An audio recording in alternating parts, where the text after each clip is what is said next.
지금 프랑스에서는 한국 관련 뉴스가 계속 나오고 있고 소셜미디어에서도 뜨겁게 논의되고 있어요. 어떤 이는 이런 용기를 가진 시민들이 있는 나라는 절대 무너지지 않을 것이다라고 썼고 또 다른 이는 한국 사람들은 정말 대단하다. 그들은 진정한 민주주의를 이해하고 있다며 감탄하고 있어요. 저도 같은 생각이에요. 당신들은 이미 너무도 대단한 국민이에요. 이번 어려움도 잘 이겨내고 더 나은 미래로 나아가길 진심으로 바랍니다. 저는 프랑스에서 늘 당신들을 응원하고 있을게요. 라고 말하는 프랑스 여성이 있습니다. 대체 무슨 사연인지 오늘 사연 바로 시작하겠습니다. 안녕하세요. 저는 클레망틴이에요. 파리에서 태어나고 자라면서 늘 프랑스가 세상의 중심이라는 생각을 하며 자랐죠. 하지만 대학 시절 우연히 친구가 추천한 한국 드라마를 본 후 모든 게 달라졌어요. 처음엔 그저 재미있다고만 생각했는데 점점 한국이라는 나라가 궁금해졌습니다. 어떻게 이렇게 드라마 속에 담긴 삶이 생동감 있게 느껴질까? 사람들은 왜 그렇게 열정적이고 끈기 있어 보일까? 그런 질문들이 머릿속에 떠다니며 저를 사로잡았어요. 그 뒤로 한국에 대한 공부를 시작했어요. 역사, 경제, 문화, 심지어 한국어도 배우기 시작했죠. 그런데 그 과정에서 더 놀라운 사실들을 알게 됐습니다. 불과 몇십 년 전만 해도 전쟁으로 황폐화된 나라가 어떻게 세계적인 경제 강국이 되었을까? 한강의 기적이라는 말을 처음 들었을 때는 믿기지 않았습니다. 프랑스의 수백 년 역사를 자랑하는 도시들과 비교하면 한국은 현대적이고 세련된 모습으로 재탄생한 나라였어요. 하지만 그보다 더 저를 끌어당긴 건 한국의 민주주의 역사였어요. 한국 사람들은 수많은 어려움을 겪으면서도 스스로 변화를 만들어냈다는 사실이 정말 놀라웠어요. 우리 프랑스는 혁명으로 민주주의를 쟁취했지만 그 과정은 피비린내로 얼룩져 있었죠. 반면 한국은 평화로운 방식으로 변화를 이루어낸 모습이 참 인상적이었습니다. 그렇게 한국에 대한 관심이 점점 커졌고 드디어 졸업 후 제 친구 엘로이즈와 함께 한국을 여행하기로 했습니다. 우리는 꿈에 그리던 서울을 직접 경험하겠다는 설렘으로 비행기에 올랐어요. 비행기 안에서 제가 가장 많이 한 말은 정말로 한국에 가는 게 맞는 거야? 였죠. 엘로이즈는 그런 저를 보며 웃었어요. 클레망틴, 너무 흥분하지 마. 마치 한국이 천국인 것처럼 굴잖아. 하지만 저는 정말로 그런 기분이었어요. 비행기가 인천공항에 착륙하자마자 저는 너무 흥분해서 가슴이 터질 것 같았어요. 공항 창문 밖으로 보이는 한국의 모습은 마치 영화 속 한 장면 같았거든요. 세련되고 깨끗한 공항 건물, 사람들이 분주히 오가는 모습이 생생하게 다가왔어요. 여기가 내가 그렇게 오고 싶어 했던 한국이구나라고 생각하니 몸이 떨렸습니다. 프랑스에서도 여행을 많이 다녔지만 이렇게 설레인 적은 없었어요. 파리에서 제가 익숙하게 보던 것과는 다른 완전히 새로운 세계가 제 눈앞에 펼쳐지고 있었죠. 공항에서 서울 시내로 가는 길은 마치 영화 속 한 장면 같았어요. 고층 빌딩들이 빛나는 서울의 야경을 바라보며 감탄했습니다. 공항철도는 너무도 깨끗했고 그 안에서 마주친 사람들은 조용히 책을 읽거나 휴대폰을 보고 있었어요. 프랑스의 지하철과는 너무도 다른 모습이었죠. 서울 시내에 도착한 첫날 밤, 우리는 호텔로 가는 길에 잠깐 편의점에 들렀어요. 프랑스에서는 늦은 시간에 가게가 거의 닫기 때문에 이런 24시간 편의점 자체가 새로웠어요. 안에 들어가자마자 진열된 음식들과 간식들을 보고 입이 떡 벌어졌죠. 특히 즉석에서 데워 먹을 수 있는 도시락과 김밥 같은 메뉴는 너무 신기했어요. 고민하는 저를 보던 직원이 밝게 웃으며 다가왔어요. 도시락은 전자레인지로 데워 드시면 돼요. 혹시 먹는 방법 모르시면 제가 도와드릴게요. 저는 그 순간 깜짝 놀랐어요. 단순히 음식을 팔기 위해 설명하는 게 아니라 처음 한국에 온 사람들에게 친절을 베푸는 마음이 느껴졌거든요. 프랑스에서는 상상도 못할 일이었어요. 다음 날 아침, 우리는 동대문 근처의 한 시장에 갔어요.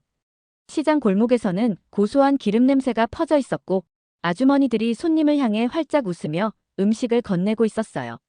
한 분이 우리를 보고 손짓하며 다가오더군요. 여행 왔어요? 처음 보는 얼굴인데 김밥 좋아해요? 저는 한국어로 간신히 네, 좋아요.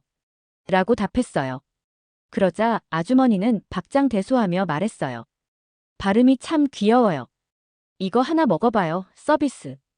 떡볶이 한 점을 젓가락에 꿰어 건네주시는데 그 환한 웃음이 얼마나 따뜻하던지요. 서비스라는 단어는 프랑스에서는 식당에서 거의 쓰지 않는데 한국에서는 이렇게 마음을 담아 나눠주는 게 익숙하다는 걸 느꼈어요. 동대문 시장을 둘러보고 돌아오는 길, 우리는 근처의 한 카페에 들렀어요. 작은 동네 카페였지만 프랑스의 고풍스러운 카페와는 또 다른 느낌이었죠. 깔끔하고 현대적인 디자인에 한쪽 벽에는 작은 책장이 마련되어 있더군요. 손님들은 저마다 조용히 음료를 마시며 책을 읽거나 노트북으로 무언가를 하고 있었어요. 프랑스 카페에서는 보통 사람들이 떠들며 대화를 나누는 소란스러움이 있지만 여기는 전혀 달랐어요. 조용하면서도 따뜻한 분위기가 우리를 편안하게 해줬죠. 우리는 커피를 주문하고 자리에 앉았어요. 주문은 카운터에서 했지만 직원은 미소를 띠며 우리가 외국인인 걸 알아채고 친절히 도와줬습니다. 커피를 마시며 쉬고 있는데 옆 테이블에 앉아있던 중년 여성 한 분이 조용히 말을 걸어왔어요.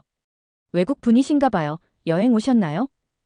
그녀는 차분한 목소리로 묻더니 우리가 서울 여행 중이라는 걸 알게 되자 우리를 반갑게 맞아줬어요. 그녀는 영어로 능숙하게 한국의 명소와 문화를 소개해 주었어요. 동대문 시장에서 김밥을 드셨다니 잘하셨어요. 하지만 다음엔 남산도 꼭 가보세요. 야경이 정말 멋지답니다. 그녀는 친절히 메모지에 추천 장소들을 적어주며 한국 여행에서 좋은 추억을 많이 만들길 바란다고 말했어요. 그 순간 저는 한국 사람들의 이런 자연스러운 친절함에 깊은 감동을 받았습니다. 프랑스에서는 낯선 사람과 이런 대화를 나누는 일이 흔하지 않거든요. 그분은 마치 오래된 친구처럼 우리를 따뜻하게 대해줬어요. 엘로이즈도 그녀와의 대화가 무척 마음에 들었는지 클레망틴, 여긴 정말 사람들이 다정한 것 같아. 이런 기분, 정말 오랜만이야. 라며 미소를 지었어요. 카페 한쪽에서는 어린 학생들이 조용히 책을 읽고 있었고 벽에는 지역 주민들이 공유한 따뜻한 메시지가 적혀 있었어요. 오늘도 당신의 하루를 응원합니다. 라는 문구를 보고 저는 마음이 따뜻해졌어요.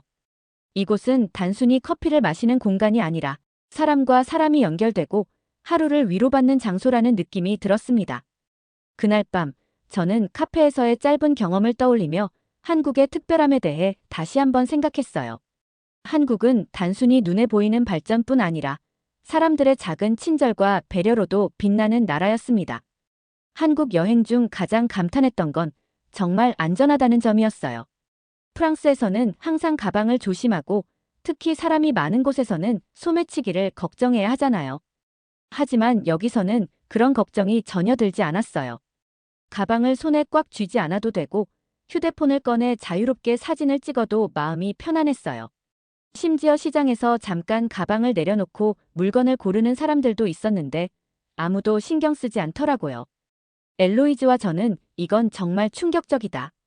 아무도 가방에 신경 쓰는 사람이 없어라며 연신 놀랐어요. 지하철에서도 한국이 얼마나 질서 있는지 느낄 수 있었습니다. 프랑스의 지하철은 혼잡하고 때로는 역에서 약간의 불쾌한 냄새가 나곤 하죠. 그런데 서울의 지하철은 완전히 달랐어요. 플랫폼은 깔끔했고 열차는 너무 조용했어요. 특히 열차 안에서 은은한 향기가 나는 것 같았습니다. 여긴 왜 이런 데서도 이렇게 깨끗하고 향기롭지? 라고 엘로이즈도 제게 속삭였죠. 엘로이즈와 저는 그 순간 서울의 질서와 세련미를 온몸으로 느꼈답니다. 한국에서의 여행은 짧았지만 제 인생에서 가장 특별한 시간이었어요. 비행기를 타고 프랑스로 돌아오는 내내 저는 한국에서 겪었던 모든 순간을 떠올렸습니다. 공항에서 시작된 첫 설렘, 동대문 시장의 따뜻한 아주머니, 지하철의 깨끗함과 안전함까지 모든 것이 꿈만 같았죠. 특히 한국 사람들의 따뜻함은 제 가슴 속에 깊이 남아 있었어요. 엘로이즈도 저와 같은 감정을 느꼈는지 비행기에서 저를 보며 클레망틴, 우리가 언제 다시 한국에 갈 수 있을까? 라고 묻더군요. 저는 대답 대신 미소를 지었지만 속으로는 다시 갈 날을 꼭 만들겠다고 다짐했어요. 그 후로 저는 한국에 대한 애정을 숨기지 않았어요. 친구들에게 끊임없이 한국 이야기를 했고 드라마와 음악은 물론이고 한국 요리에도 빠져들었죠. 한 번은 친구들을 집에 초대해 한국에서 배운 레시피로 김밥을 만들어줬어요. 결과는 완전히 실패였죠. 밥이 제대로 말리지 않아 모든 김밥이 터져버렸거든요. 그날 친구들은 터진 김밥을 보며 한참을 웃었어요. 하지만 그마저도 즐거운 추억으로 남았답니다. 그렇게 한국은 제 일상의 일부가 되었어요. 프랑스에서도 K-팝과 드라마는 인기가 많았지만 저는 그 이상으로 한국을 사랑하게 되었죠. 인터넷에서 한국의 뉴스를 꾸준히 읽으며 그 나라가 어떻게 변화하고 있는지 지켜봤어요. 한 번은 한국의 대통령이 외국 정상들과 회담을 하는 뉴스를 보고 이런 생각이 들었어요. 내가 사랑하는 나라가 국제적으로 이렇게 중요한 역할을 하다니 정말 대단하다. 또한 한국이 세계적인 기술 강국이라는 점도 저를 계속 놀라게 했습니다. 파리의 친구들과 종종 이야기하곤 했죠. 한국은 그냥 스마트폰을 잘 만드는 나라가 아니야. 그들은 기술로 삶을 변화시키고 있어. 한국의 기술과 문화는 제가 주변 사람들에게 자랑하기 좋은 소재가 되었답니다. 며칠 전 평소처럼 바쁜 오후였어요. 점심을 마치고 카페에서 일을 정리하며 뉴스를 확인하고 있었죠. 그런데 휴대폰 화면에 떴던 긴급 속보가 저를 얼어붙게 만들었어요. 한국 긴급 계엄령 선포. 처음엔 눈을 의심했어요. 한국이요? 제가 알던 그 질서 있고 안전했던 나라, 민주주의의 상징처럼 느껴졌던 그 한국이요? 당장 손가락을 움직여 다른 뉴스를 확인했어요. 하지만 모든 매체가 같은 소식을 전하고 있었죠. 서울 중심부에 군인들이 배치되고 국회에 진입하려는 무장 군인들의 모습이 영상으로 보도되고 있었어요. 저는 모니터 속 그 장면에서 눈을 뗄 수 없었습니다. 프랑스에서도 정치적 혼란은 흔한 일이에요. 최근 불신임안 통과로 정부가 붕괴됐고 예산안 통과 문제로 끊임없는 논쟁이 이어지고 있죠. 하지만 계엄령이라니 그런 건 프랑스에서는 상상도 못해요. 서울 곳곳에 장갑차가 배치됐다는 보도에 심장이 뛰기 시작했어요. 사람들이 군대를 막기 위해 모였다는 이야기를 들으니 감정이 복잡해졌죠. 특히 국회에서 무장 군인들이 진입하려는 걸 막으려고 국회 직원들과 시민들이 몸으로 저지하고 있다는 영상은 너무나 강렬했어요. 그 장면을 본 순간 제 머릿속에는 한국에서 보낸 평화롭고 따뜻했던 날들이 스쳐 지나갔어요. 어떻게 이런 일이 한국에서 일어날 수 있지? 프랑스의 언론들은 이 사태를 앞다투어 보도했습니다. 한국 민주주의의 후퇴, 윤석열 대통령의 극단적 조치, 서울 중심부의 군대 배치 같은 제목들이 줄을 이었죠. 특히 르몽드지는 이번 계엄령 사태를 한국의 1980년 광주 민주화운동과 비교하며 심각성을 부각했어요. 기사에는 그때와는 다른 방식이지만 여전히 민주주의가 흔들리고 있다는 분석이 담겨 있었죠. 소셜미디어에서도 한국 상황은 큰 화제였어요. 프랑스인들은 댓글로 놀라움과 안타까움을 표현했죠. 어떤 사람은 한국은 경제만 발전한 나라가 아니었잖아. 그들은 민주주의의 상징이었다. 그런데 왜 이렇게 되었지? 라고 물었어요. 프랑스에서도 지금 정치적 혼란이 계속되고 있어요. 정부는 불신임안이 통과되며 붕괴되었고 예산안 처리가 지연되면서 행정 마비까지 우려되는 상황이에요. 그런데 그런 문제들을 해결하기 위해 총리가 의회 표결 없이 예산안을 강행하려다 야당의 강한 반발을 불러왔죠. 정치적으로 난장판이라는 말이 어울릴 정도예요. 그런데도 저희는 이를 법과 제도의 틀 안에서 해결하려고 노력하고 있어요. 그런데 한국의 계엄령 사태를 보면서 프랑스와는 차원이 다른 문제처럼 느껴졌습니다. 프랑스도 물론 큰 갈등과 혼란이 있지만 한국처럼 군대가 국회에 배치되고 무장 군인이 시민들과 대치하는 상황은 상상도 못하거든요. 저는 프랑스에서 항상 정치적 논란이 일어나도 적어도 민주주의 체제는 유지되고 있다는 안정감을 느껴요. 그러나 한국의 상황은 민주주의 자체가 흔들리고 있는 것처럼 보였습니다. 저는 프랑스에서 한국 뉴스를 지켜보며 이런 생각을 했어요. 우리가 혼란스러운 건 맞지만 한국은 훨씬 더 심각한 위기를 겪고 있구나. 프랑스에서의 혼란은 어쩌면 민주주의가 가진 본질적인 특성일지도 몰라요. 다양한 의견들이 충돌하고 그 갈등을 풀어나가는 과정 자체가 민주주의의 일부니까요. 하지만 한국의 상황은 그 이상이었어요. 기본적인 권리가 위협받고 체제 자체가 흔들리는 듯 보였거든요. 특히 프랑스 언론들이 한국 상황을 보도하는 방식도 저를 더욱 안타깝게 만들었습니다. 프랑스에서는 한국을 늘 아시아 민주주의의 상징으로 여겨왔어요. 경제적으로도 문화적으로도 프랑스 사람들이 한국을 높이 평가하는 경우가 많았어요. 그런데 이번 계엄령 사태를 통해 그런 이미지가 심각하게 훼손되고 있다는 게 느껴졌습니다. 기사들은 한국의 정치적 혼란을 부각하며 한때는 민주주의의 모범으로 여겨졌던 나라가 이제는 위험한 길로 접어들고 있다고 경고했죠. 그와 동시에 프랑스인들 사이에서 한국에 대한 연민이 커지고 있었어요. 제가 팔로우하는 한 프랑스 기자는 자신의 블로그에 이렇게 썼어요. 한국은 한강의 기적을 이루며 단기간에 세계적인 경제 강국이 되었지만 민주주의가 그 속도를 따라가지 못하고 있다.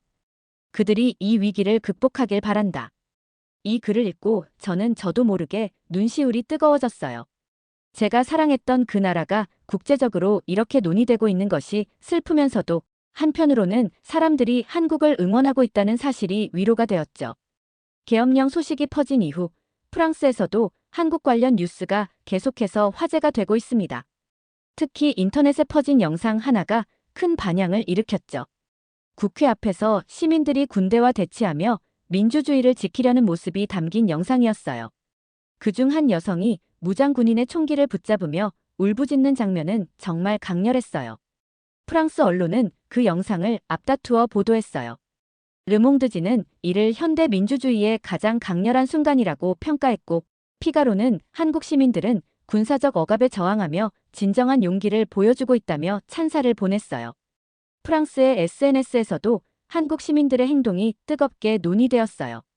어떤 이는 이런 용기를 가진 시민들이 있는 나라는 절대 무너지지 않을 것이다라고 썼고, 또 다른 이는 한국 사람들은 정말 대단하다. 그들은 진정한 민주주의를 이해하고 있다며 감탄했어요. 저는 그 영상을 반복해서 보며 생각했습니다. 저 사람들은 우리가 프랑스에서 말로만 이야기하던 민주주의를 몸으로 지키고 있구나. 프랑스에서도 거리 시위는 흔하지만 총기를 든 군대 앞에서 이렇게 용감하게 저항하는 모습은 상상도 못할 일이거든요. 한국 시민들의 얼굴에는 두려움이 있었지만 동시에 확고한 결의가 느껴졌어요. 계엄령 선포 후 6시간 만에 종결되었다는 뉴스를 보고 처음엔 믿기 힘들었어요. 상황이 그렇게 빨리 바뀌다니 도대체 무슨 일이 벌어진 걸까? 뉴스를 끝까지 읽으며 알게 된 사실은 계엄령을 둘러싼 강한 반발과 국민들의 저항이 사태를 그렇게 빨리 종료시킨 주된 이유였다는 거였어요. 그 이야기를 듣고 저는 다시 한번 한국인들의 힘을 실감했어요. 저 사람들은 정말 대단하구나. 속으로 그렇게 생각했죠. 계엄령이 끝난 지금도 국회 앞에서는 시민들이 모여 평화 시위를 이어가고 있다는 뉴스를 보았어요. 그들의 요구는 명확해요. 대통령의 탄핵이에요. 하지만 그들의 방식은 폭력적이지 않았습니다. 평화롭게 손팻말을 들고 노래를 부르며 조용히 그러나 강력하게 목소리를 내고 있었어요. 프랑스에서도 시위는 흔하지만 이런 질서 있고 감동적인 장면은 드물어요. 저는 영상을 보며 저도 모르게 탄성을 질렀어요. 어떻게 이렇게 침착하면서도 강한 의지를 표현할 수 있지? SNS에서 본 한 장면은 저를 더 감동하게 했어요. 어린아이가 부모와 함께 시위에 참여하고 있었어요. 아이는 작은 손으로 우리의 민주주의를 지켜요라는 팻말을 들고 있었죠. 그 모습은 단순히 정치적 움직임이 아니라 한국인들이 다음 세대를 위해 민주주의를 얼마나 소중히 여기는지를 보여주는 것 같았어요. 프랑스에서는 아이를 데리고 시위에 나가는 모습은 보기 힘들어요. 그만큼 이 나라 사람들에게 민주주의는 삶의 일부라는 생각이 들었습니다. 시위 현장에서의 질서는 또 다른 놀라움이었어요. 시민들은 쓰레기 하나 없이 거리를 깨끗이 유지하며 자신의 목소리를 내고 있었어요. 함께 뉴스를 보던 엘로이즈는 이렇게 말했어요. 클레망틴, 여긴 시위 후 쓰레기 더미가 남는 게 당연한데 한국 사람들은 정말 다르구나. 저도 그녀의 말에 동의했어요. 맞아. 그들은 자신들의 행동이 얼마나 중요한지 알고 있는 것 같아. 프랑스에서는 시위가 종종 폭력적이 되고 사회적 갈등이 더 심화되는 경우가 많아요. 하지만 한국 시민들의 시위는 그 자체로 메시지를 담고 있었습니다. 우리는 폭력 없이도 목소리를 낼 수 있다. 그리고 그 목소리가 더 강하다. 프랑스의 시위와는 완전히 다른 모습이었죠. 저는 그들의 행동이 얼마나 성숙한 시민의식을 보여주는지 감탄하지 않을 수 없었어요. 또한 그들의 시위 속에는 희망이 담겨 있었어요. 분노보다는 변화에 대한 열망과 미래를 위한 긍정적인 메시지가 느껴졌습니다. 국회 앞에서 사람들이 손에 손을 잡고 부르는 노래는 단순히 구호를 넘어 하나의 문화처럼 보였어요. 그들의 얼굴에는 피로가 묻어 있었지만 동시에 빛나는 희망도 느껴졌어요. 그날 밤 저는 소셜미디어에서 한 시민의 글을 읽었어요. 그는 이렇게 썼어요. 우리는 다시 일어설 것입니다. 이 나라는 우리 모두의 것입니다. 우리의 아이들에게 더 나은 미래를 물려주기 위해 우리는 지금 여기 서 있습니다. 이 글을 읽고 저도 모르게 눈물을 흘렸어요. 계엄령 사태는 빠르게 끝났지만 그것이 남긴 흔적은 쉽게 지워지지 않을 거예요. 그러나 그 흔적 속에서도 한국 시민들은 절망하지 않았어요. 오히려 더 단결하고 더 강하게 앞으로 나아가고 있었습니다. 프랑스에서는 이런 모습이 쉽게 상상되지 않아요. 그래서 저는 한국인들이 정말 특별하다는 생각을 했어요. 오늘도 한국 뉴스를 보며 하루를 시작했습니다. 프랑스의 한 언론사에서는 한국 시민들의 평화 시위를 상세히 보도했어요. 사람들은 국회 앞에 모여 조용히 촛불을 들고 팻말을 들며 연대의 목소리를 내고 있었어요. 기사 제목은 이렇게 쓰여 있었죠. 한국 민주주의를 지키기 위한 새로운 여정.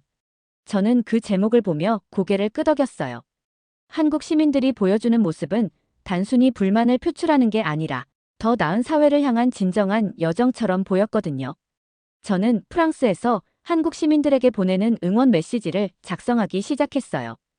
SNS에 한국 관련 소식을 공유하며 프랑스 사람들에게 한국 시민들이 얼마나 훌륭한지 알리고 싶었거든요. 프랑스의 SNS에서도 한국을 응원하는 글이 점점 늘어나고 있습니다. 어떤 사람은 이렇게 썼어요. 한국 시민들은 세계가 주목할 만한 용기를 보여주고 있다. 그들의 평화로운 시위는 모든 민주주의 국가에 교훈을 주고 있다. 한국은 제게 단순한 여행지가 아니었어요. 그곳은 제게 영감을 주고 세상을 바라보는 시각을 바꾼 특별한 나라였죠. 지금의 혼란과 어려움 속에서도 그들이 보여주는 희망과 단결은 저를 더 나은 사람이 되고 싶게 만들고 있습니다. 한국, 당신들은 이미 너무도 대단한 국민이에요. 이번 어려움도 잘 이겨내고 더 나은 미래로 나아가길 진심으로 바랍니다. 저는 프랑스에서 늘 당신들을 응원하고 있을게요. 두 번째 사연 시작합니다. 세계 2위의 경제대국이자 급부상하는 강대국인 중국을 취재하러 간 영국 기자가 있습니다. 그 기자는 중국에서 취재 중 신변의 위협을 느끼고 한국으로 도망칠 수밖에 없었다고 말하는데요. 대체 무슨 사연일지 오늘 사연 바로 시작하겠습니다. 안녕하세요. 제 이름은 엘더릭입니다. 영국의 한 유명 언론사에 입사한 지 겨우 6개월 된 신입 기자예요.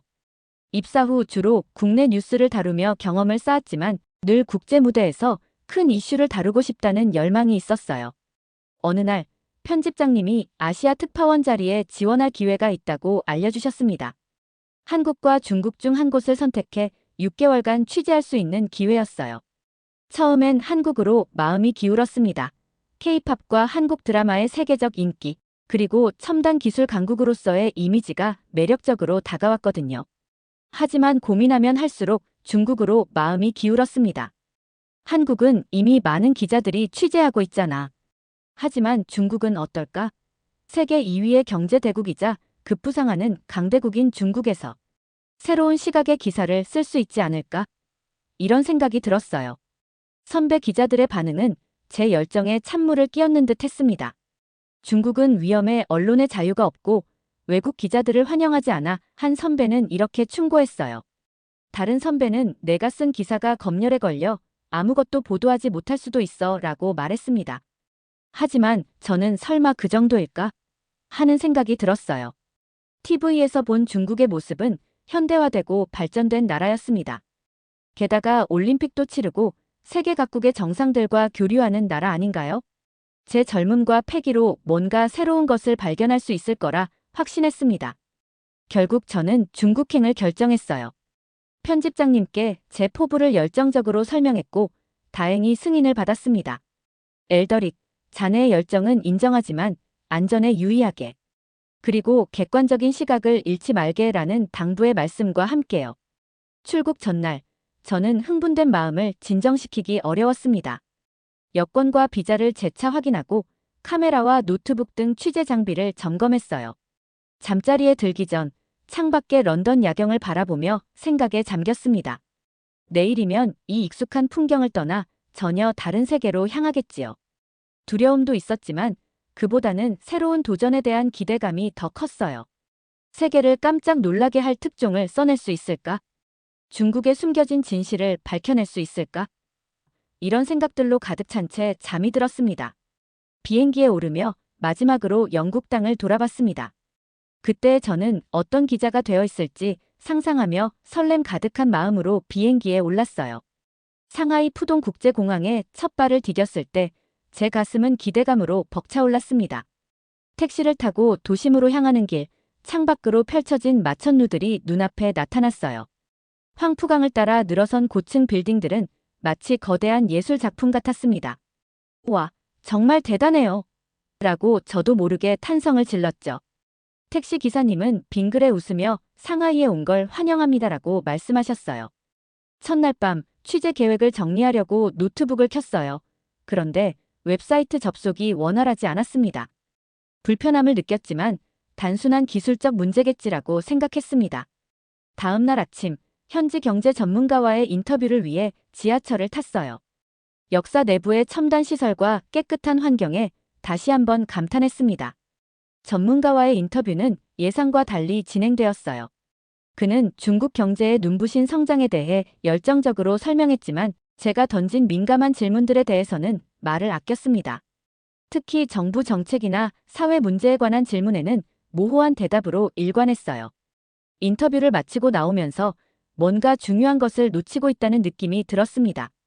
실례지만 왜 그런 질문들에 대해서는 대답을 피하시는 건가요? 제가 조심스럽게 물었어요. 그는 잠시 주변을 살펴본 후 낮은 목소리로 대답했습니다. 젊은 친구, 여기서는 모든 말에 주의해야 해요. 당신의 안전을 위해서라도 말이죠. 그날 저녁 상하이의 번화가를 둘러보며 복잡한 감정에 휩싸였어요. 화려한 쇼핑몰과 최신 스마트폰을 든 사람들을 보며 처음에는 중국의 경제적 성공을 실감했습니다.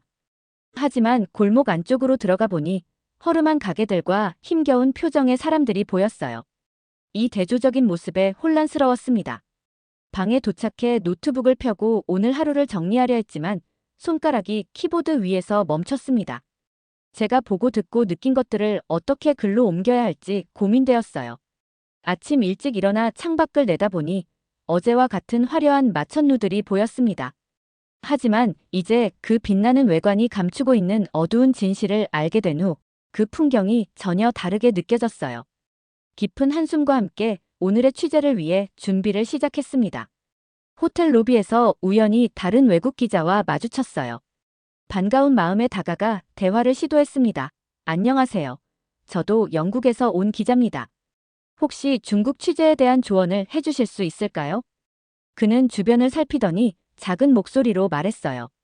조심하세요. 여기선 항상 누군가가 우리를 지켜보고 있어요. 특히 당신처럼 새로 온 기자들을 더 주의 깊게 감시합니다. 그 말을 듣는 순간 등골이 오싹해졌습니다. 어제부터 느꼈던 불안감이 현실로 다가왔어요. 오전에는 현지 대학을 방문해 학생들과 인터뷰를 진행했습니다. 캠퍼스는 활기찼고 학생들은 열정적으로 보였어요.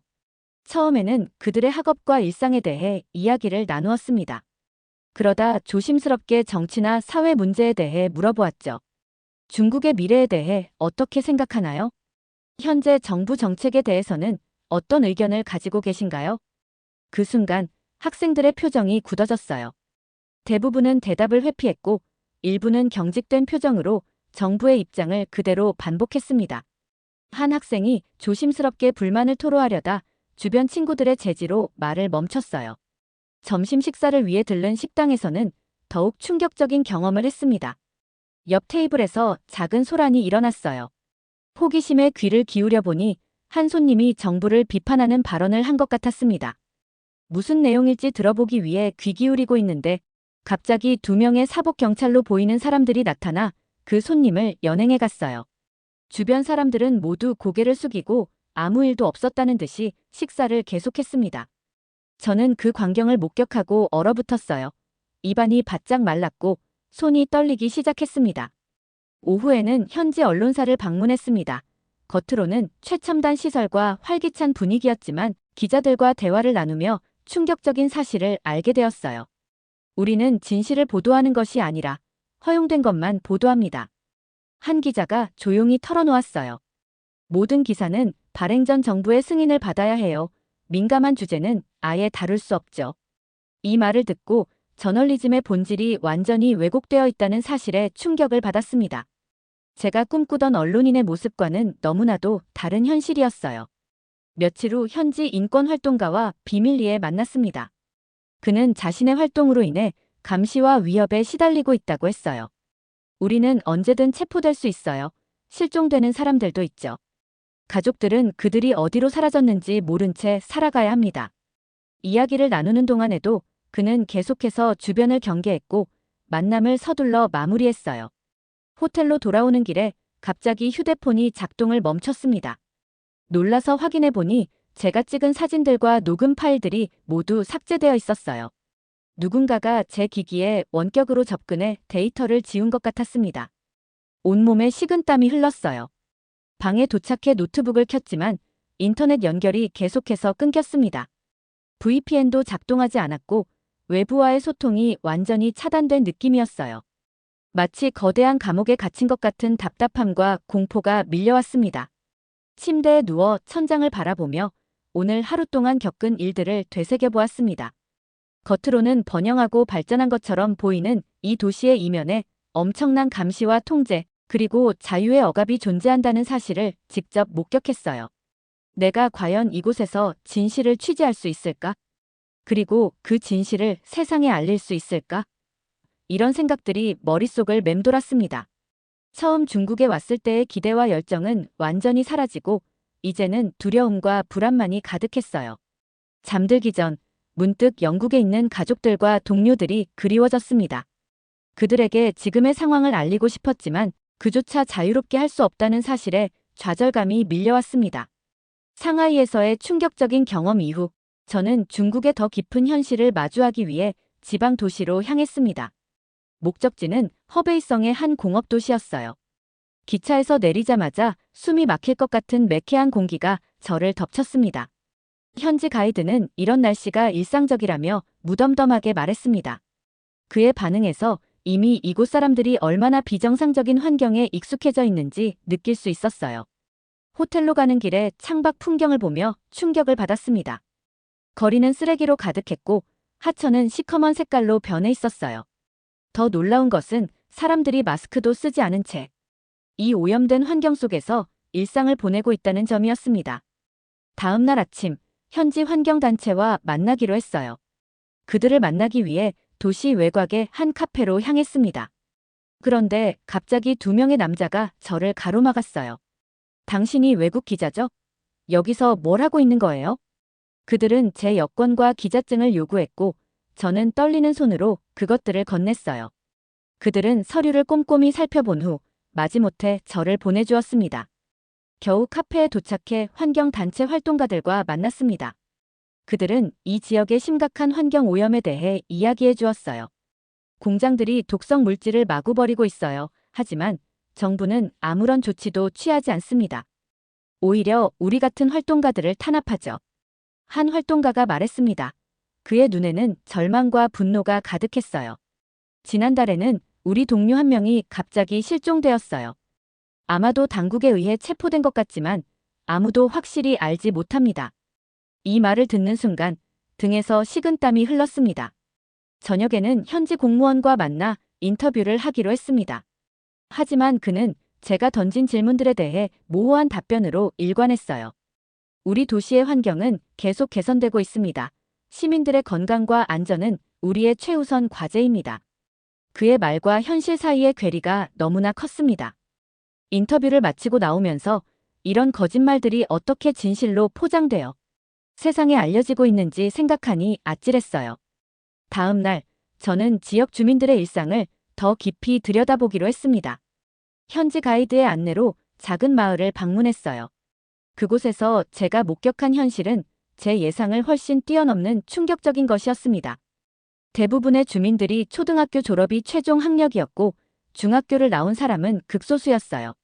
그럼에도 불구하고 그들은 자신들이 세계 최고의 교육을 받았다고 믿고 있었습니다. 5천년의 역사를 가진 중화민족이라는 자부심과 함께 그들은 현재의 중국이 세계를 이끌고 있다고 확신하고 있었어요. 이런 대화들을 나누면서 제 마음속에는 깊은 절망감이 밀려왔습니다. 객관적으로 볼 때 매우 열악한 환경에서 살고 있음에도 불구하고 이들은 정부의 선전과 중화 사상에 완전히 세뇌되어 있었어요. 더 큰 문제는 그들이 자신들의 상황을 개선하려는 의지조차 없다는 점이었습니다. 이 충격적인 현실을 세상에 알려야 한다는 사명감에 사로잡힌 저는 위험을 무릅쓰고 취재 내용을 영국으로 전송하기로 결심했습니다. 호텔방으로 돌아와 밤새 기사를 작성했어요.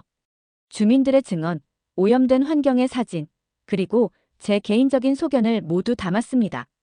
다음 날 아침, 저는 최대한 자연스러운 척하며 인터넷 카페를 찾아다녔어요. 그곳에서 여러 겹의 VPN을 사용해 우회 경로로 영국의 동료에게 자료를 전송했습니다. 가슴이 뛰고 손이 떨렸지만 어떻게든 이 진실을 알려야 한다는 생각뿐이었어요. 자료 전송을 마치고 얼마 지나지 않아 저는 극심한 감시와 위협에 시달리기 시작했습니다. 호텔로 돌아오는 길에 2명의 남자가 저를 미행하는 것을 눈치챘어요. 그들은 제가 누구와 대화를 나누는지, 어디를 가는지 모두 감시하고 있었습니다. 더 이상 취재가 어렵다 판단되어 저는 베이징으로 왔습니다. 그러나 수도의 화려한 외관도 이제는 제 눈에 허울처럼 보였어요. 겉으로는 현대화된 도시였지만 그 이면에 숨겨진 통제와 억압의 그림자가 선명하게 느껴졌습니다. 베이징에 도착한 첫날, 베이징을 취재 후 제 호텔방에 들어서자마자 이상한 느낌이 들었어요. 누군가가 제 물건들을 뒤진 흔적이 역력했습니다. 노트북을 열어보니 파일들이 열람된 흔적이 있었고 제 여권과 취재 노트는 미세하게 위치가 바뀌어 있었어요. 그 순간 제 심장이 빠르게 뛰기 시작했습니다. 제가 24시간 감시 아래 있다는 사실을 직접적으로 느낀 첫 순간이었어요. 다음 날 현지 대학의 한 교수와 만나기로 약속되어 있었습니다. 그러나 약속 시간 직전에 교수로부터 갑작스러운 취소 문자를 받았어요. 이유를 묻자 그는 개인적인 사정이라고만 답했습니다. 나중에 알게 된 사실이지만 그 교수는 외국 언론과의 접촉을 금지하는 당국의 경고를 받았다고 해요. 취재를 위해 정부 기관을 방문했을 때는 더욱 노골적인 감시와 통제를 경험했어요. 모든 인터뷰는 사전에 준비된 질문과 답변으로만 이루어져야 했고 예민한 주제에 대해서는 일체 언급할 수 없었습니다. 심지어 인터뷰 내용을 녹음하거나 메모하는 것조차 제한되었어요. 이것이 과연 진정한 의미의 취재인지 아니면 그저 정부의 선전을 전달하는 도구로 전락한 것인지 의문이 들었습니다. 점점 더 제 행동의 자유가 제한되고 있다는 것을 느꼈어요. 호텔 밖으로 나갈 때마다 누군가가 저를 미행하는 것 같았고 제가 만나는 모든 사람들이 긴장하고 경계하는 모습이었습니다. 심지어 택시를 탈 때도 운전사가 제 행선지를 누군가에게 보고하는 것 같았어요. 저는 완전히 고립되었다는 느낌을 받았습니다. 제가 연락하려는 모든 취재원들이 갑자기 연락이 되지 않았고 심지어 호텔 직원들조차 제게 눈길을 주지 않으려 했습니다. 마치 제가 보이지 않는 벽으로 둘러싸인 것 같았어요. 지금까지 겪은 일들 중 가장 심각한 사실은 어느 날 밤 제 노트북과 휴대폰이 해킹당했다는 사실을 알게 되었을 때였습니다.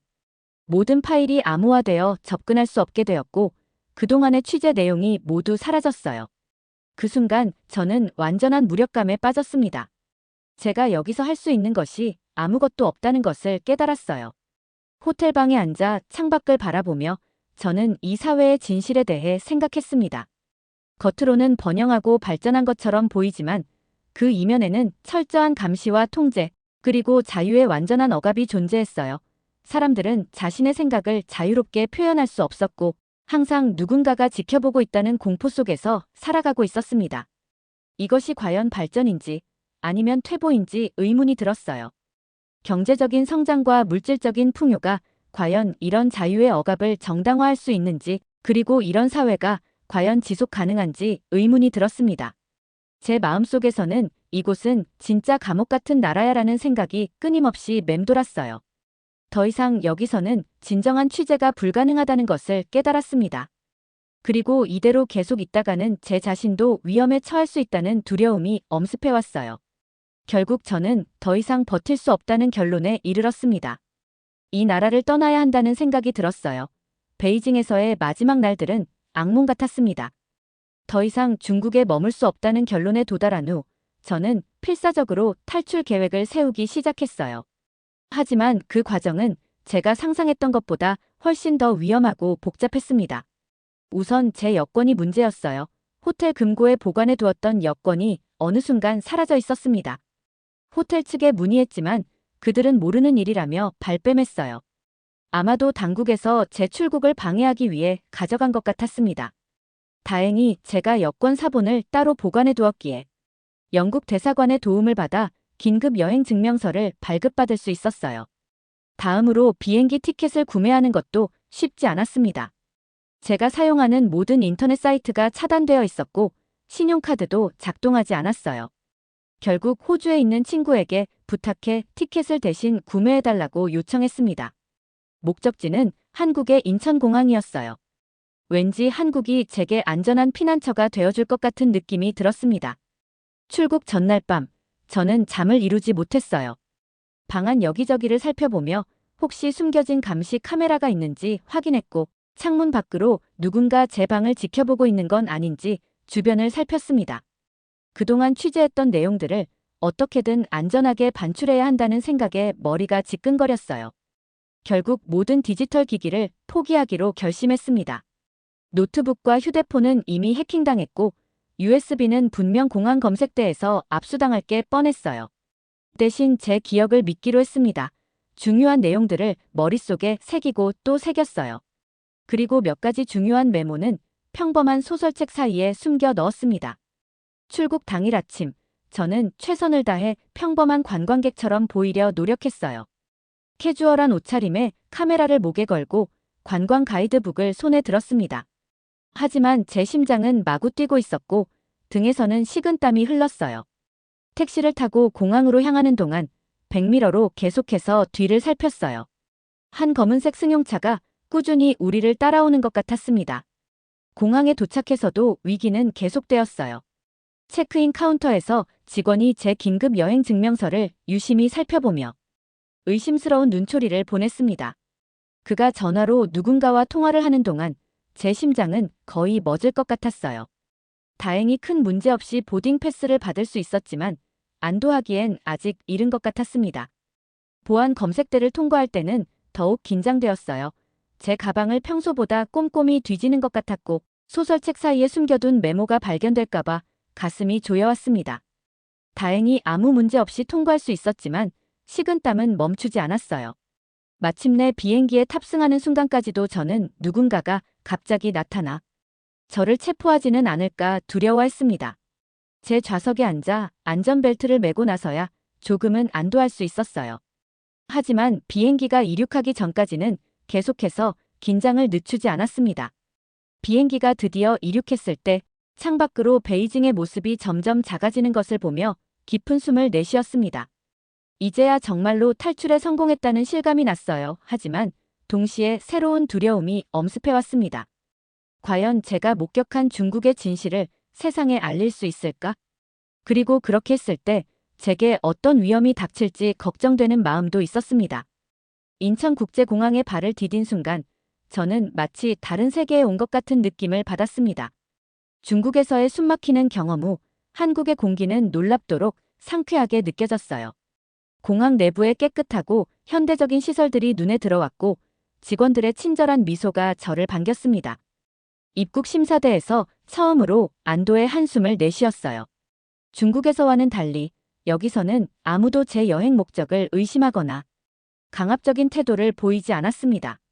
오히려 한국에 오신 것을 환영합니다라는 따뜻한 인사를 받았죠. 이 단순한 말 한마디가 제게는 큰 위안이 되었습니다. 공항에서 나와 서울로 향하는 길, 저는 창밖 풍경을 유심히 관찰했어요. 사람들은 자유롭게 거리를 활보하고 있었고 카페에서는 젊은이들이 열띤 토론을 나누고 있었어요. 호텔에 체크인한 후 저는 곧바로 노트북을 열어 인터넷에 접속했습니다. 그 순간 제 눈에서 눈물이 흘렀어요. 검열 없이 자유롭게 정보에 접근할 수 있다는 사실이 너무나 감격스러웠습니다. 구글, 유튜브, 트위터 등 중국에서 차단되었던 모든 사이트들을 마음껏 볼 수 있었어요. 이 단순한 행위가 제게는 그토록 갈망했던 자유의 상징처럼 느껴졌습니다. 저는 바로 영국 본사에 연락을 했습니다. 떨리는 손으로 노트북을 열고 화상통화를 연결했어요. 화면에 편집장의 얼굴이 나타나자 그동안 참았던 감정이 한꺼번에 쏟아져 나왔습니다. 편집장의 목소리에서 저의 무사 귀환에 대한 안도감이 느껴졌습니다. 저는 중국에서 있었던 일들을 하나하나 이야기하기 시작했어요. 허베이성에서 목격한 충격적인 환경 오염, 주민들의 고통, 그리고 그 내용을 보도하려 했을 때 겪은 감시와 위협까지. 말을 하는 동안 목소리가 떨리고 눈시울이 붉어졌습니다. 편집장은 제 용기를 치하하면서도 앞으로 더 조심해달라고 당부했습니다. 저는 진실을 알려야 한다는 사명감으로 위험을 감수했다고 설명했고, 그는 깊이 이해한다는 반응을 보였어요. 대화가 진행되면서 편집장은 한국의 상황에 대해 물었습니다. 저는 공항에서부터 느껴진 자유로움과 안전함에 대해 이야기했어요. 그러자 편집장은 뜻밖의 제안을 했습니다. 한국이 안전한 나라이니 며칠 동안 휴식을 취하고 오는 것이 어떻겠냐는 것이었어요. 처음에는 놀랐지만 곧 감사한 마음이 들었습니다. 편집장은 제가 겪은 일들을 고려할 때 휴식이 필요하다고 생각한다며 이 기회에 한국의 문화도 경험해보라고 권했어요. 새로운 시각으로 이 지역을 바라볼 수 있을 거라는 그의 말에 저는 깊이 공감했습니다. 통화를 마치고 나서 저는 창밖으로 보이는 서울의 야경을 바라보았습니다. 중국에서의 긴장감 넘치는 나날들과는 달리 이곳에서는 평화로움과 안전함이 느껴졌어요. 며칠 동안 휴식을 취하며 한국을 경험해보기로 마음먹었습니다. 다음 날, 저는 서울 도심을 탐험하기로 했어요. 지하철을 이용하면서 저는 또 한 번 놀라움을 금치 못했습니다. 깨끗하고 효율적인 대중교통 시스템, 그리고 무엇보다 사람들이 자유롭게 스마트폰을 사용하며 각종 정보를 검색하고 공유하는 모습이 인상적이었어요. 중국에서는 상상도 할 수 없었던 광경이었습니다. 거리에서는 다양한 시위와 집회가 평화롭게 진행되고 있었어요. 정부 정책에 반대하는 시위대부터 환경 보호를 외치는 시민단체까지 그들은 자유롭게 자신의 의견을 표현하고 있었습니다. 더 놀라운 것은 경찰이 이를 막지 않고 오히려 질서 유지를 도와주고 있다는 점이었어요. 이런 광경을 보며 제 마음속에서는 깊은 감동과 함께 중국에 대한 안타까움이 교차했습니다. 점심시간에 들른 한 식당에서 저는 우연히 현지 기자들과 대화를 나누게 되었어요. 그들과 이야기를 나누면서 한국의 언론 자유에 대해 더 깊이 이해할 수 있었습니다. 그들은 정부나 기업의 비리를 자유롭게 보도할 수 있다고 말했어요. 물론 완벽하지는 않지만 중국과는 비교할 수 없을 정도로 자유로운 환경이라고 했습니다. 호텔로 돌아오는 길에 우연히 한 시민단체의 캠페인을 목격했습니다. 그들은 환경 보호와 지속 가능한 발전을 위한 서명운동을 벌이고 있었어요. 경제 발전뿐만 아니라 사회적 가치도 중요하게 여기는 모습이 인상적이었어요. 밤늦게 호텔방에 누워 하루 동안의 경험을 되새겨보았습니다. 한국은 제가 상상했던 것보다 훨씬 더 자유롭고 발전된 나라였어요. 경제적 번영과 함께 민주주의, 언론의 자유, 그리고 시민의 권리가 조화롭게 공존하고 있었습니다. 중국에서의 억압적이고 통제된 삶과 비교하면 한국에서 경험한 자유는 그야말로 놀라웠어요. 이곳에서는 사람들이 자신의 의견을 자유롭게 표현하고 정보를 공유하며 정부를 비판할 수 있었습니다. 그리고 이 모든 것이 사회의 발전과 혁신을 이끌어내고 있었어요. 잠들기 전 저는 이번 취재의 방향을 완전히 바꾸기로 결심했습니다. 단순히 중국의 문제점을 고발하는 것을 넘어 한국의 성공 사례를 세계에 알리고 싶었어요. 어떻게 한 나라가 이렇게 짧은 시간 안에 경제 발전과 민주주의를 동시에 이룩할 수 있었는지 그 비결을 탐구하고 싶었습니다.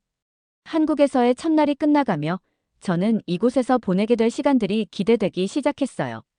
이곳에서 저는 진정한 언론인으로서의 역할을 다할 수 있을 것 같았습니다. 다음 날 아침, 저는 새로운 에너지로 가득 찬 채 일어났어요. 노트북을 열고 한국의 역사와 발전 과정에 대해 열심히 조사하기 시작했습니다.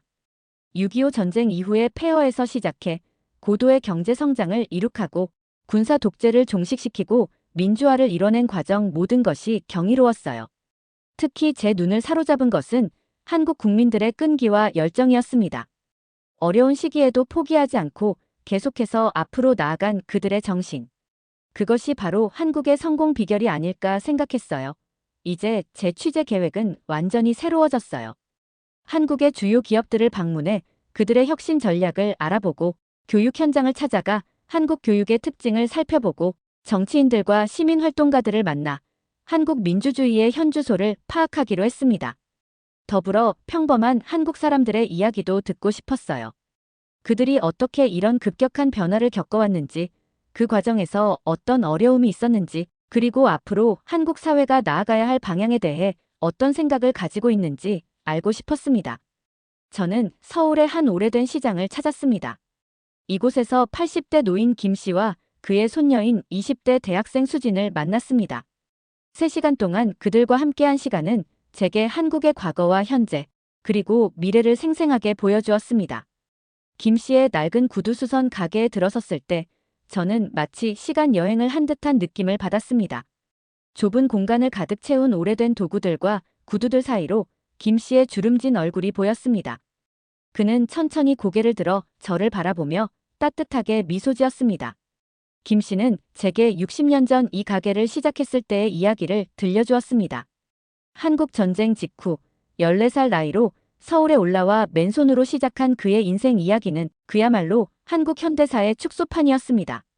가게 한쪽 벽에 걸린 흑백 사진들을 가리키며 그는 이 거리가 어떻게 변해왔는지 설명했습니다. 여기 보이는 게 내가 처음 가게를 열었을 때의 모습이에요. 그때는 이 거리가 다 무너져 있었죠. 하지만 우리는 하루하루 일어나 일했어요. 조금씩, 아주 조금씩 나아졌습니다. 김 씨와 함께 있던 손녀 수진의 이야기도 들을 수 있었습니다. 김 씨의 손녀 수진은 유창한 영어로 할아버지와 대화를 할 수 있게 도와주었고, 그녀는 오랜 시간 대화하고 있는 할아버지와 저에게 따뜻한 음료를 건네주었어요. 스마트폰을 손에 쥐고 최신 패션을 한 수진의 모습은 할아버지와는 사뭇 달랐지만 그들의 눈빛에서 저는 똑같은 따뜻함과 강인함을 발견할 수 있었습니다. 수진은 대학에서 컴퓨터 공학을 전공하고 있다고 했습니다. 그녀는 한국의 IT 기술이 세계를 선도하고 있다는 사실에 대해 자부심을 느낀다고 말했습니다. 하지만 동시에 극심한 취업 경쟁과 불확실한 미래에 대한 불안감도 토로했습니다. 할아버지 세대는 무에서 유를 창조하셨잖아요. 저희 세대는 그 바통을 이어받아 더 나은 미래를 만들어야 한다는 부담감이 있어요. 때론 그 책임감이 너무 무겁게 느껴질 때도 있죠. 수진의 말에 김 씨는 손녀의 어깨를 토닥이며 말했습니다. 너희 세대가 우리보다 더 힘들 수도 있어 하지만 나는 너희를 믿는다. 우리가 그랬던 것처럼 너희도 이겨낼 거야.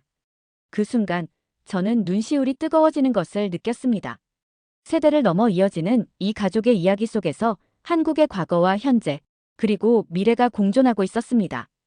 김 씨가 겪은 고난과 극복의 역사, 그리고 수진이 마주한 새로운 도전과 희망이 한데 어우러져 한국이라는 나라의 본질을 보여주고 있었습니다. 가게를 나서며 저는 문득 깨달았습니다. 한국의 진정한 힘은 눈부신 경제 성장이나 첨단 기술에만 있는 것이 아니었습니다. 그것은 바로 김 씨와 수진처럼 어려움 속에서도 포기하지 않고 서로를 믿으며 앞으로 나아가는 사람들의 의지에 있었습니다. 호텔로 돌아오는 길, 저는 이 경험을 통해 한국에 대한 제 시각이 얼마나 깊어졌는지 실감했습니다. 단순한 성공 사례를 넘어 이제 저는 한국이라는 나라의 진정한 모습, 그 안에 살아 숨쉬는 사람들의 이야기를 전하고 싶어졌습니다. 그들의 고난과 영광, 두려움과 희망이 어우러진 이야기야말로 세계가 주목해야 할 한국의 진정한 모습이라고 확신했습니다. 한국에서의 2주간의 취재를 마무리하며 저는 이 나라에 대한 제 인식이 완전히 바뀌었다는 것을 깨달았습니다. 처음에는 휴식을 취하면서 단순히 중국 취재의 대안으로 선택했던 한국이 이제는 제게 아시아의 미래를 보여주는 등대 같은 존재가 되었어요. 서울의 한 카페에 앉아 그동안의 경험을 정리하면서 저는 한국이 이룩한 놀라운 성과들을 하나하나 되새겨 보았습니다. 경제적 번영은 물론이고 민주주의의 정착, 기술 혁신, 문화적 영향력 등 모든 면에서 한국은 세계적인 수준에 도달해 있었어요. 특히 인상 깊었던 것은 한국의 역동적인 민주주의였습니다. 지난주에 있었던 대규모 평화 시위를 목격하면서 저는 한국 시민들의 성숙한 시민의식에 감동받았어요. 정부 정책에 대해 자유롭게 의견을 표현하고 그것이 실제 정책 변화로 이어지는 과정을 지켜보며 이것이야말로 진정한 민주주의의 힘이라고 생각했습니다. 기술 혁신 분야에서의 한국의 성과도 놀라웠어요. 삼성, LG, 현대 같은 세계적인 기업들의 본사를 방문하면서 저는 한국이 진정한 혁신을 이끄는 리더가 되었다는 것을 실감했습니다. K-팝, K-드라마, K-뷰티 등 한국 문화가 전 세계적으로 큰 인기를 끌고 있다는 사실은 이미 알고 있었지만 직접 그 현장을 목격하니 그 영향력이 얼마나 큰지 실감할 수 있었어요. 이는 단순한 문화적 성공을 넘어 한국의 가치관과 라이프 스타일을 세계에 전파하는 강력한 수단이 되고 있었습니다. 이러한 경험들을 통해 저는 한국이 아시아에서 가장 발전된 민주주의와 경제를 가진 나라라는 결론을 내리게 되었습니다. 중국의 경제적 성장은 인상적이지만 그것이 시민의 자유와 권리를 억압하고 희생한 대가라는 점에서 한국과는 큰 차이가 있었어요. 한국의 성공 요인을 분석해보면 교육에 대한 높은 열애, 근면한 국민성, 혁신을 추구하는 기업 문화, 그리고 민주주의를 통해 이루어낸 정치적 안정 등을 들 수 있을 것 같습니다. 특히 한국인들의 우리라는 공동체 의식과 빠른 변화에 대한 적응력은 한국 성공의 핵심이라고 생각해요. 물론 한국에도 해결해야 할 과제들이 있었습니다. 심각한 저출산 문제, 청년 실업, 노인 빈곤 등은 한국 사회가 직면한 중요한 문제들이었어요. 하지만 이러한 문제들에 대해 정부와 시민사회가 함께 해결책을 모색하고 있다는 점에서 저는 한국의 미래가 밝다고 확신했습니다. 한국에서의 마지막 날, 호텔 창밖으로 서울의 밤을 바라보며 지난 몇 달간의 여정을 되돌아봅니다. 중국에서 저는 엄청난 두려움과 절망을 경험했습니다. 허베이성에 오염된 환경, 감시와 통제의 그늘, 그리고 자유를 억압받는 사람들의 모습. 그곳에서 저는 경제 발전이라는 미명하에 인간의 기본적 권리가 어떻게 짓밟힐 수 있는지를 목격했습니다. 제 기자로서의 사명감과 개인의 안전이 극단적으로 충돌하는 순간들을 겪으며 저는 깊은 고뇌에 빠졌었죠. 반면 한국에서의 경험은 그야말로 눈부신 반전이었습니다. 이곳에서 저는 경제 발전과 민주주의, 전통과 현대화가 어떻게 조화를 이룰 수 있는지를 보았습니다. 구두 수성 가게를 운영하는 김 씨와 그의 손녀 수진의 이야기, 그리고 수많은 평범한 한국인들과의 만남을 통해 저는 한 나라의 진정한 힘이 무엇인지를 깨달았습니다. 중국에서 저는 숨막히는 공포와 제한된 자유 속에서 진실을 전하기 위해 몸부림쳤습니다. 반면 한국에서는 자유롭게 질문하고 탐구하고 사람들과 소통할 수 있었죠. 중국의 화려한 겉모습 뒤에 숨겨진 어두운 현실과 한국의 겉으로 보이는 모습, 이면에 있는 깊이 있는 이야기들. 이 모든 것이 제게 큰 깨달음을 주었습니다. 이번 여정은 단순한 취재 그 이상이었습니다.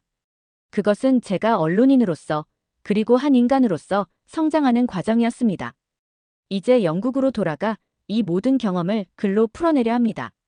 제가 전하고자 하는 것은 단순한 사실이 아닙니다. 그것은 두 나라의 현실, 그 속에서 살아가는 사람들의 이야기, 그리고 그들의 희망과 고뇌입니다. 중국의 이야기를 통해 저는 자유와 인권의 소중함을 전하고 싶습니다. 그리고 한국의 이야기로 경제 발전과 민주주의가 어떻게 공존할 수 있는지, 전통과 현대가 어떻게 조화를 이룰 수 있는지를 보여주고 싶습니다. 마지막으로 이 여정에서 만난 모든 분들께 진심으로 감사의 말씀을 전합니다. 여러분께서 보여주신 따뜻한 마음과 진솔한 이야기들이 없었다면 저는 이토록 값진 경험을 하지 못했을 것입니다. 특히 한국분들의 정과 포용력에 깊은 감동을 받았습니다. 제가 외국인임에도 불구하고 마치 오랜 친구처럼 대해주신 여러분의 모습에서 한국의 아름다움을 보았습니다. 여러분의 삶과 노력이 담긴 이야기들이 세계 많은 이들에게 힘과 용기를 줄 수 있기를 진심으로 바랍니다. 오늘 사연이 재미있으셨다면 구독과 좋아요, 알림 설정까지 부탁드립니다. 더 재미있는 사연으로 돌아오겠습니다. 이상 감동탐험이었습니다.